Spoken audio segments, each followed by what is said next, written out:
Good morning વિદ્યાર્થી મિત્રો। આજે ધોરણ 1 વિષય છે ગણિત। ગણિતની અંદર જોઈ રહ્યા છીએ આપણે બાદબાકી। શું જોઈ રહ્યા છીએ? બાદબાકી, આડી અને ઊભી બાદબાકી। આપણે ગયા લેક્ચરમાં જોઈ ગયા કે આડી રીતે કેવી રીતે બાદબાકી કરવી અને ઊભી રીતે કેવી રીતે બાદબાકી આપણે કરવી, બરાબર।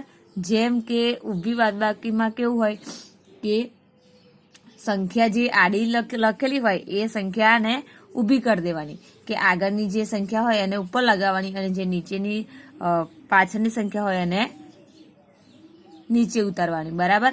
पछी एमांथी उपरनी संख्यामांथी नीचेनी संख्या जे आपी होय ए शुं करवानी छे? बाद करवानी होय। नीचेनी संख्या जे होय ए उपरनी संख्या साथे बाद करवानी होय छे, बराबर। तो अहींया आपणे जोई गया हता के जुओ बादबाकी अहींया आड़ी बादबाकी अने अहींया ऊभी बादबाकी, बराबर। तो 11 ओछा 1 तो केटला आया? 10। 13 ओछा 1 तो केटलो जवाब आयो? 13। 17 ओछा 4 तो केटलो जवाब आयो? 13। 18 ओछा 3 तो केटलो जवाब आयो? 15। 15 ओछा 5 केटलो जवाब आयो? 10। एवी रीते अहींया आड़ी बादबाकी पण करी अने ऊभी बादबाकी पण आपणे करी। હવે અહીંયા આપ્યું છે કે અહીંયા બાદબાકીના એવાય છે કે અહીંયા રકમ સાથે આપેલી છે, બરાબર। તો અહીંયા જુઓ શું આપ્યું છે કે સોહમની મમ્મી બજારમાંથી 9 કેળા લાવી। સોહમની મમ્મી બજારમાંથી 9 કેળા લાવી, તેમાંથી 4 કેળા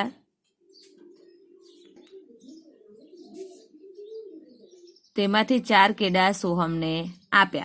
हवे तेमनी पासे केटला केळा बाकी रह्या? शुं कहूं तू के सोहमनी मम्मी पासे केटला केळा हता? बजारमांथी केटला केळा लावीए? 9। केटला लावी? 9।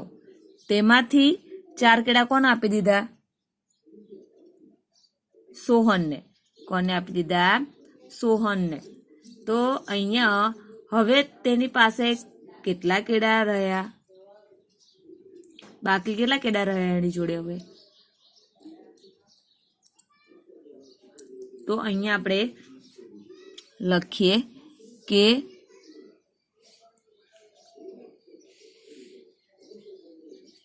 અહીંયા લખી દઈએ 9। બજારમાંથી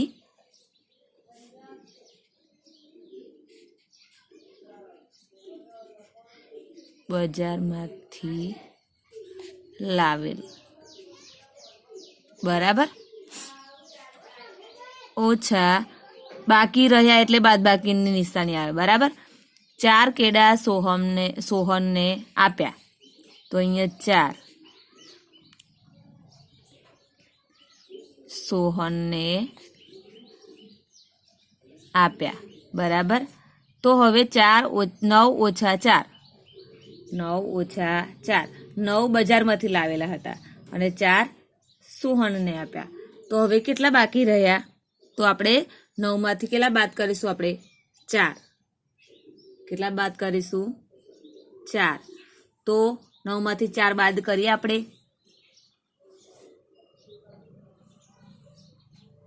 तो आपणे वीर द्वारा के 1 2 3 4 5 6 7 8 9 9 मांथी केटला बाद करवाना छे?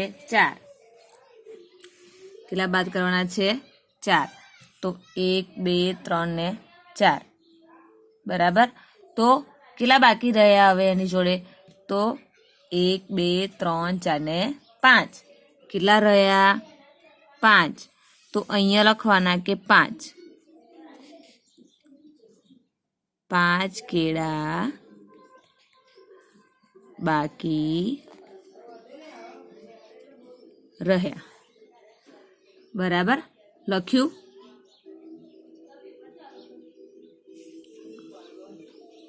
શું રકમમાં શું હતી કે સોહનની મમ્મી બજારમાંથી 9 કેળા લાવી।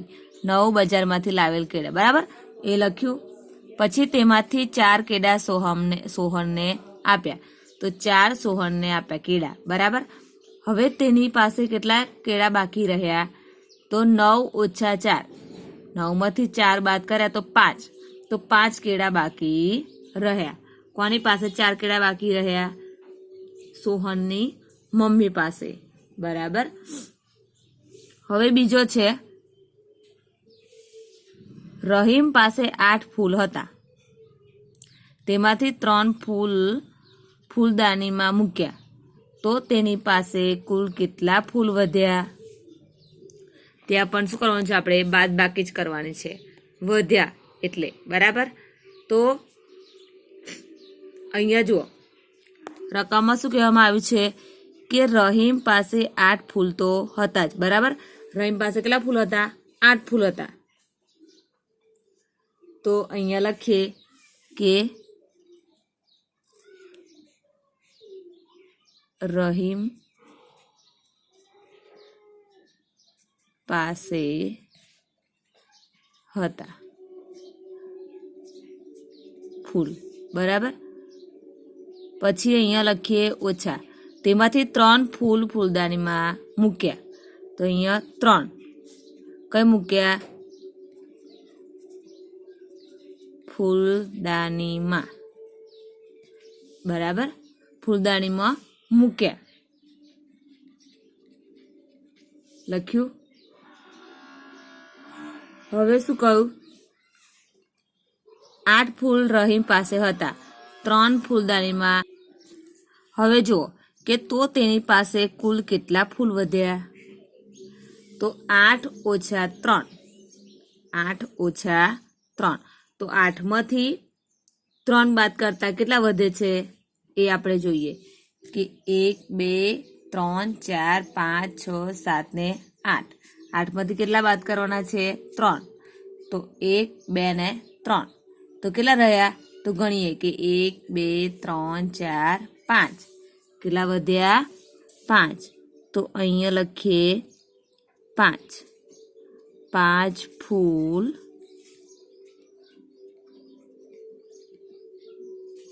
વધ્યા. બરાબર. 8 રહીમ પાસે હતા અને 3 ફૂલદાનીમાં મૂક્યા, તો કુલ કેટલા ફૂલ વધ્યા? તો 5 ફૂલ વધ્યા. કેટલા? 5. બરાબર. આ તમારે તમારી નોટબુકની અંદર લખવાના છે. આ જે દાખલા આપેલા છે એ તમારે તમારી નોટબુકની અંદર લખવાના છે. બરાબર. આગળ જોઈએ આપણે.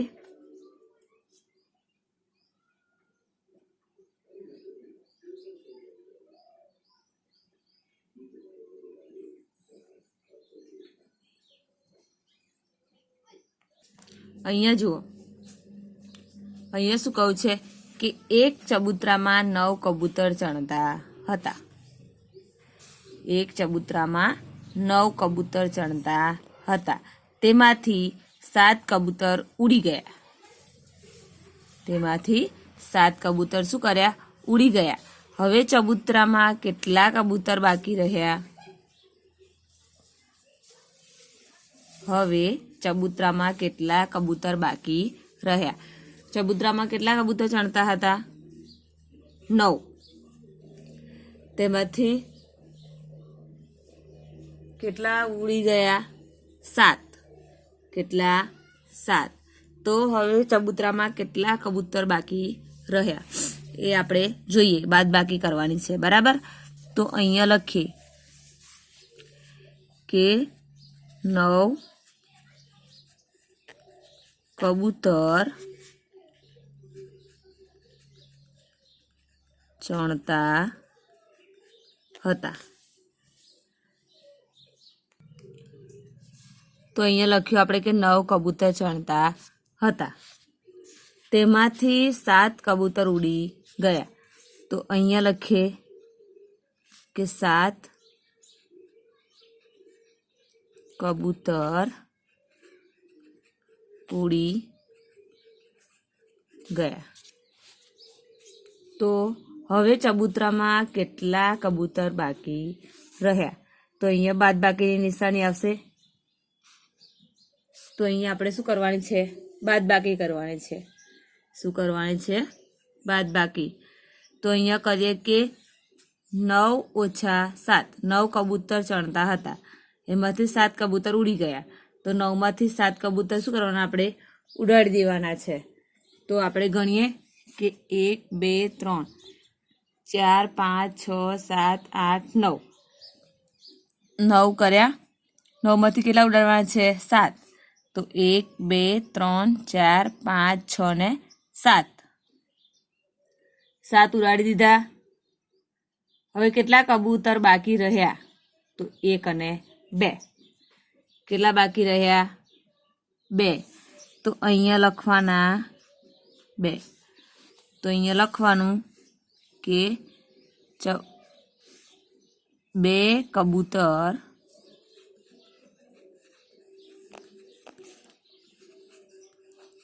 ચબૂતરામાં બાકી રહ્યા. 9 કબૂતર ચણતા હતા, એમાંથી 7 કબૂતર ઉડી ગયા. તો કેટલા બાકી રહ્યા? તો 2 કબૂતર ચબૂતરામાં બાકી રહ્યા. લખ્યું. હવે અહીંયા જુઓ, અહીંયા શું કહું છે કે મગનભાઈની થાળીમાં 8 લાડુ હતા. મગનભાઈની થાળીમાં 8 લાડુ હતા. તેમાંથી તે 5 લાડુ ખાઈ ગયા. હવે તેમની થાળીમાં કેટલા લાડુ બાકી રહ્યા? મગનભાઈની થાળીમાં કેટલા લાડુ છે? 8 લાડુ હતા. તો અહીંયા લખીએ કે 8 લાડુ હતા. એમાંથી કેટલા ખાઈ ગયા? તો 5. તો 5 લાડુ ખાઈ ગયા. હવે તેમની થાળીમાં કેટલા લાડુ બાકી રહ્યા? તો અહીંયા બાદબાકીની નિશાની આવશે.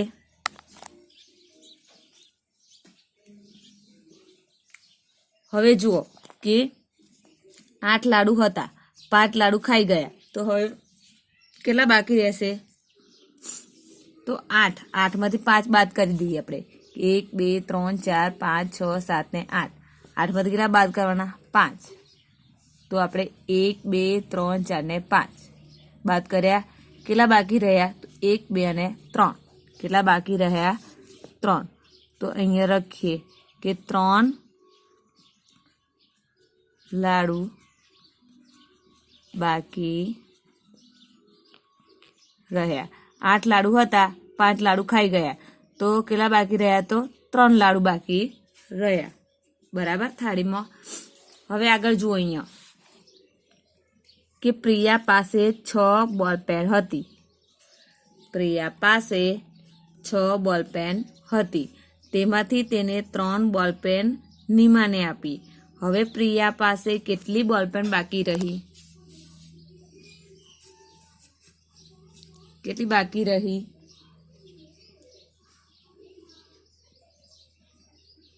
તો અહીંયા જુઓ, પ્રિયા પાસે કેટલી બોલપેન હતી? 6. તો અહીંયા લખીએ કે 6 બોલપેન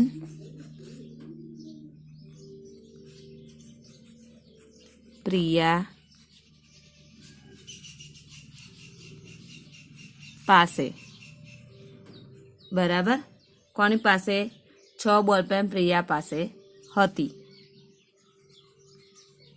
બરાબર. તેમાંથી 3 બોલપેન નીમાને આપી. તો 3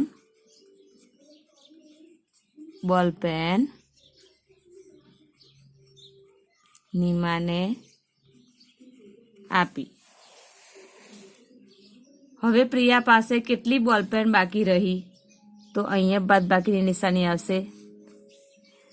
બરાબર. તો 6 ઓછા 3. 6 બોલપેન પ્રિયા પાસે હતી. કેટલી બોલપેન હતી? 6 બોલપેન પ્રિયા પાસે હતી. 3 બોલપેન નીમાને આપી. તો એની પાસે કુલ કેટલી બાકી રહી પેન્સિલ? તો 1 2 3 4 5 અને 6. 6માંથી 3 બોલપેન નીમાને આપી દીધી. તો 1 2 અને 3 આપી દીધી. તો કેટલી રહી બાકી? તો 1 2 અને 3. કેટલી રહી? 3. તો અહીંયા લખી દઈએ 3. 3 બોલપેન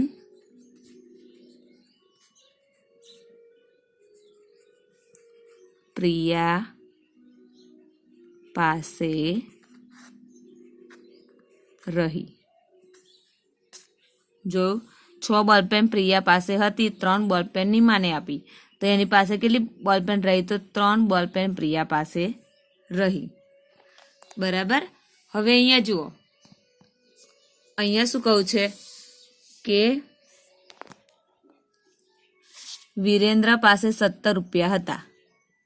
વિરેન્દ્ર પાસે 17 રૂપિયા હતા. તેમાંથી તેણે 8 રૂપિયાની ચોપડી ખરીદી. હવે તેની પાસે કેટલા રૂપિયા બાકી રહ્યા?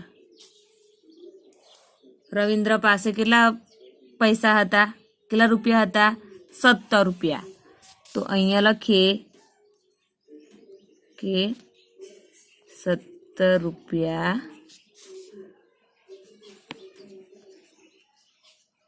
વિરેન્દ્ર પાસે હતા.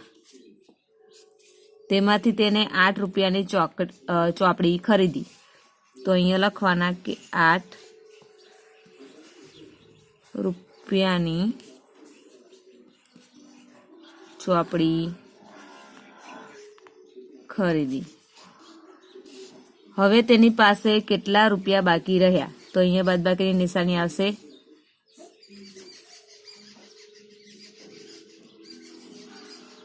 17 માંથી કેટલા બાદ કરવાના છે? કેટલા બાદ કરવાના છે? 8. કેટલા? 8.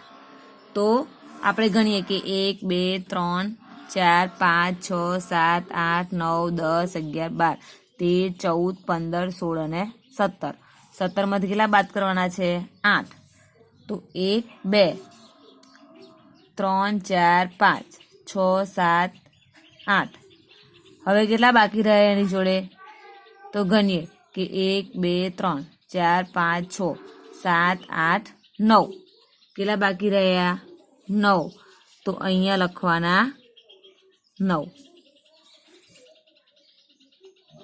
તો અહીંયા લખીએ કે 9 રૂપિયા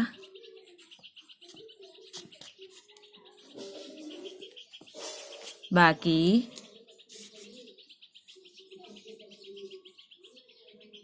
રહ્યા. લખ્યું.